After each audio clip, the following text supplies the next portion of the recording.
Hello and welcome. My name is Wa'il Khalaf and I'm one of the IC consultants. I'll be giving you a short overview of our new adult observation chart at WWL. The reasons we've introduced this new chart are mainly to try and recognize the deteriorating patient earlier and to allow you a visual guide in terms of how to escalate when the early warning score would be high. The new chart allows us to integrate the SIRS criteria into our chart, making it easier for doctors and nurses to respond and act when needed. Right, so this is our new adult observation chart. It's a 5-page document that essentially goes through allowing you to document treatment limitations and resuscitation status, allows junior doctors and nurses to look at and assess through using the ABCD approach. The charting area, which is on 2 sides of A4, a GCS sheet for the Glasgow Coma scale, and finally the SIRS criteria and the sepsis care pathway. So the first page of the chart just shows the instructions as to how to use the chart and what's expected. So going through those, we expect a minimum of 8 hourly observations to be recorded for each patient. A target oxygen saturation must be prescribed by a doctor on admission. We would advise that this doctor is also relatively senior.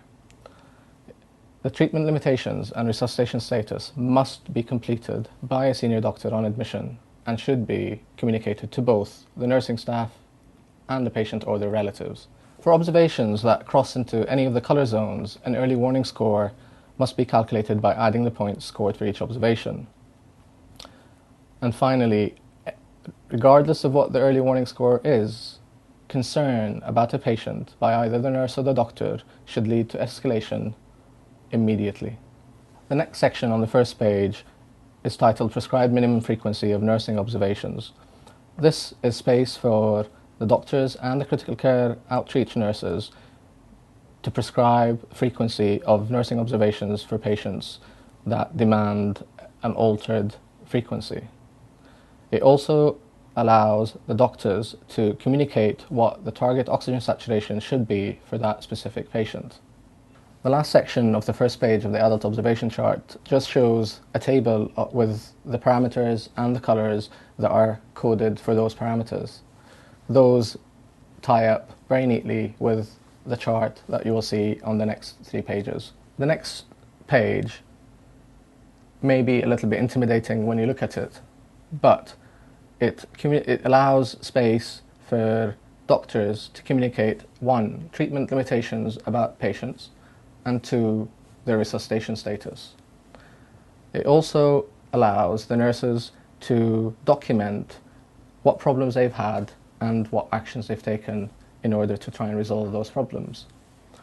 On the same page, the ABCDE approach is summarized, and that really is there to act as an aide-memoire for junior doctors and nurses in terms of when they come to assess the patients. And at the bottom of the ABCDE approach is a small table that summarizes what actions are expected when the scores are between 4 and 6 and when the scores are much more than 7. The next 2 pages of the chart are the main charting area. The parameters that we are scoring are respiratory rate and oxygen saturation, blood pressure and heart rate, urine output, hourly urine output, and consciousness and temperature. You will see that the colour system used is one of the traffic light system, so it's green for 1, yellow for 2, and red is 3. The next 2 sections just below the main charting area are 1, the EWS scores, and 2, other. The EWS scores is self-explanatory. It's the space where you put the scores for each parameter and then total it up. And the other section refers to a number of parameters. The main ones which we would expect to be completed for most patients would be the blood glucose, the pain scores, the sedation scores, and the nausea scores.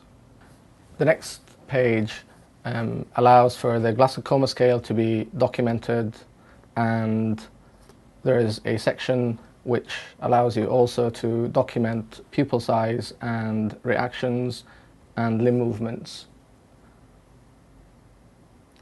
The bottom section of that page communicates and summarizes the scores for pain, sedation, and post-operative nausea and vomiting. The last page of the chart communicates both the sepsis screening tool and the Sepsis 6 care pathway. When it comes to charting the observations of patients, just please use and read what the observations tell you by the side. So for respiratory rate, just write the actual rate inside the appropriate box. The same applies for oxygen saturation and oxygen flow. For blood pressure, an arrow facing upwards is supposed to represent a systolic pressure. Please note that this chart and the warning score only scores the systolic pressure. So it doesn't really matter whether the diastolic pressure lies in a green zone, yellow zone, or red zone, as this will not be scored. For heart rate, you can write the value of the heart rate in the appropriate box. The same applies for urine output and consciousness. For the temperature, the instruction is to write the decimal value in the appropriate box. So for a temperature of 38.6, that would mean that you would put 0.6 in the box. Once all the observations have been documented and charted, you are required then to input the values for respiratory rate, oxygen saturation, systolic blood pressure, heart rate, hourly urine output, consciousness, and temperature. The last step is for you to total the numbers up. A quick word now about nursing triggers and escalation. You'll see that the colours used are green, yellow, and red. When a patient's observations cross into the green zone, then it is appropriate and would be expected that two observations that cross into the green zones would lead to increased observation frequency and the beginning of the calculation of the early warning score.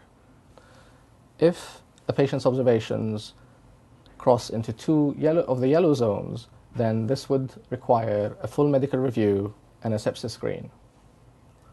If a patient's observations cross into the red zones, then one observation in the red zone requires an urgent medical review by a senior doctor.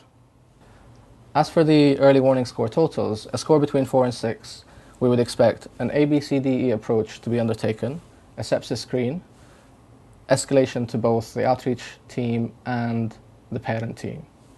A score equal or greater than 7 would again require an ABCDE approach, informing the outreach nurse, conducting a sepsis screen, but more importantly, involving a senior doctor to review the patient urgently, and possibly informing the consultant and considering critical care. If you have any feedback on this chart, please email us on prescriptions@wwl.nhs.uk, and we will be hoping to incorporate those changes for the next version of our chart. Thank you very much for listening.